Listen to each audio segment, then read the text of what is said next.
இன்றைக்கி இன்னொரு சிம்பிளான ரெசிபியோட இந்த வீடியோ ஸ்டார்ட் ஆகுது. வாங்க பார்க்கலாம். சுண்டைக்காய் வத்தல் வச்சு சூப்பரான குழம்பு தான் ரெடி பண்ண போகிறோம். ஃபர்ஸ்ட் ஒரு பேனில் ஆயில் போட்டு 4-5 வரமிளகாயை வதக்கி எடுத்து வச்சுக்கணும்.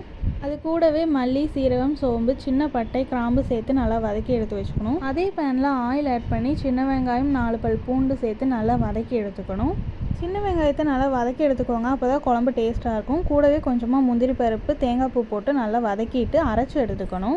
இப்போ குழம்பை தாளித்து விட்டுக்கலாம். அதுக்கு ஃபர்ஸ்ட் ஒரு பேனில் ஆயில் போட்டு சுண்டைக்காவை போட்டு நல்லா வதக்கி எடுத்துக்கணும். இப்போ அதே பேனில் கடுகு போட்டு கடுகு நல்லா பொரிஞ்சதும் கொஞ்சமாக வெந்தயம் ஆட் பண்ணிக்கணும். கூடவே சின்ன வெங்காயம், பூண்டு போட்டு நல்லா தாளித்து விட்டுக்கணும். இப்போ இந்த ஸ்டேஜில் கருகாப்பில் போட்டு கொஞ்சமாக வதங்கினதும் அரைச்சி வச்சுருக்க பேஸ்ட் ஆட் பண்ணிக்கணும். குழம்புக்கு தேவையான அளவு தண்ணி ஆட் பண்ணிக்கோங்க. கூடவே கொஞ்சமாக புளி கரைச்சி ஆட் பண்ணிக்கோங்க. இப்போ குழம்புக்கு தேவையான அளவுக்கு உப்பு ஆட் பண்ணிக்கோங்க. கூடவே பெருங்காயத்தூள் ஆட் பண்ணிக்கோங்க. கடைசியாக கொஞ்சமாக சர்க்கரை ஆட் பண்ணிக்கோங்க. குழம்பு ரொம்பவே சூப்பராக இருக்கும். கடைசியாக சுண்டைக்காய் ஆட் பண்ணிக்கோங்க. இந்த வீடியோ பிடிச்சிருந்தா லைக் பண்ணிக்கோங்க.